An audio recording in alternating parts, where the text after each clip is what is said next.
I started on a journey with a wide road.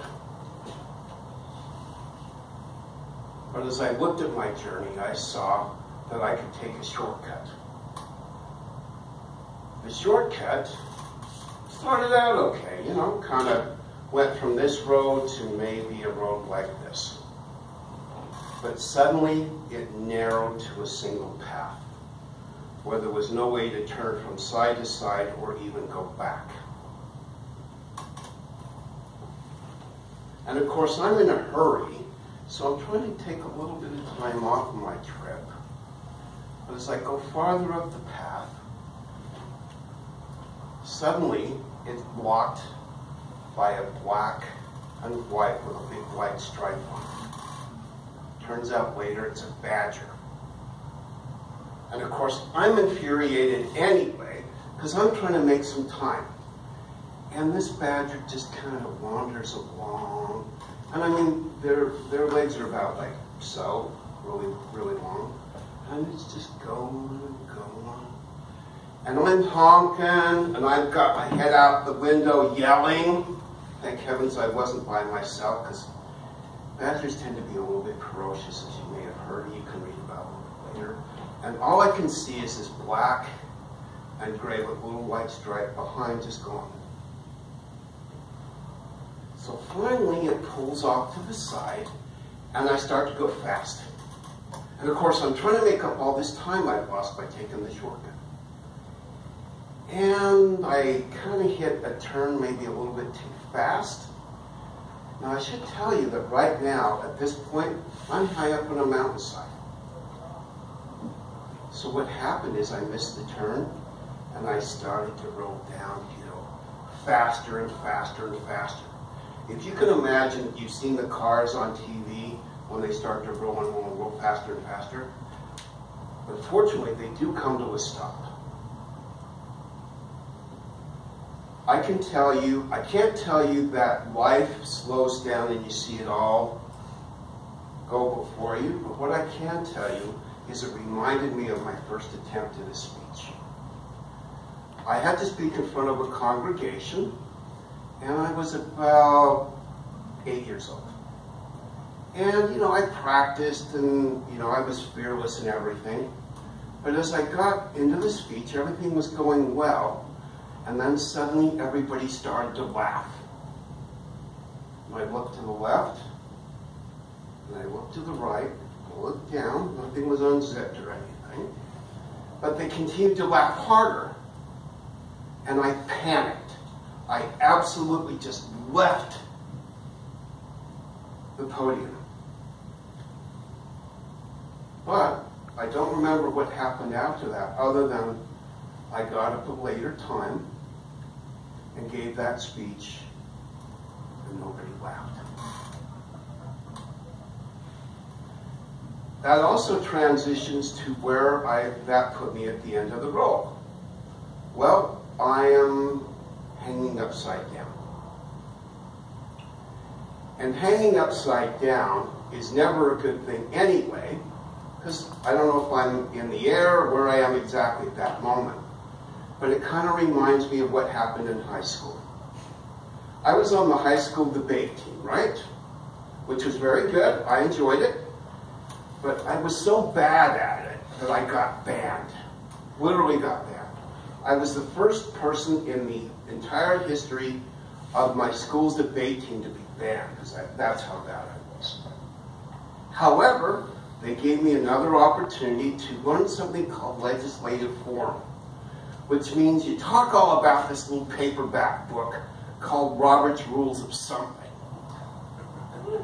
And I read and I practiced and had a chance the opportunity to compete at a state level where I was given what they call a superior rating. Can't get better. So, I'm doing okay. But back to the car. So here I am, suspended upside down, and it dawns on me that I'm suspended by a seatbelt. That's a good thing in this case. But sooner or later, I've got to release the seatbelt and, you know, go through the glass and a crushed car, basically. And I really like the way Oprah Winfrey put it. She said, you know, step forward, you know, fall down. Everything looks different when you're on the ground. It really does. So a time came at work where I've been teaching for a couple of seasons as a temporary position. And my boss said, you know, you've got a crisis coming up. You are not effective. Even though we've gone this over and over again, you're just not doing what your potential says you can do. So I remember the seatbelt, and I remembered that it literally saved my life because I was able to walk away. But Toastmasters actually saved my career. So when I got here to do, even though when I was stuck in the car, I was upside down, I kind of felt the same way when I did my icebreaker. I was up, not only was I upside down, but I felt like I was inside out. But once I got through it, I was so exhausted, I couldn't stand it. But nevertheless, I got through it. And then I had the chance to do some more speeches. You know, I did one about whale of a tail. I did one about voices. The tone of voice makes all the difference in the world. And I could feel like I was getting better, which was wonderful for me. And then I had a chance to do some other speeches and do other things here at Toastmasters. And I got to talk about things like my recipe for fabulous French toast. And man, I wish I had that this morning, but it was fun that I could share it with the rest of them. I also got a chance to explore areas I'd never thought about before. Amazing things that, had I not had a chance to be here, Toastmasters is starting to make a difference not only in my personal life, but at work. I got a chance to do a presentation for my boss in front of the other trainers and stuff. And he said, you're really making progress, but you've got to keep it up. You've got to keep going. Again, one step, but a journey that's just beginning. So I got a chance to talk about somehow getting on a motorcycle and putting on all my leathers and everything, and somehow I got to the moon and into deep space. You know, listening to music, you know, wonderful way to do it. And then I had an opportunity to use visual aids.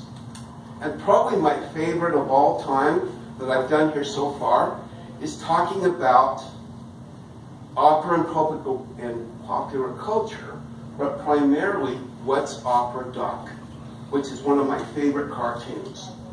I think Elmer and Bugs Bunny maybe had a little bit too much fun that night, but nevertheless, I had a lot of fun doing it. And then on my ninth speech, all I did was I tried to show what a small spark would show with a big bang. And I think that speech kind of fizzled a little bit, and all of the things that I've been doing, well, I'm not getting to that absolute potential I want to be at. But here I am at the end of the Competent Communicator, and I think I'm going to have to go and revisit all of those speeches again.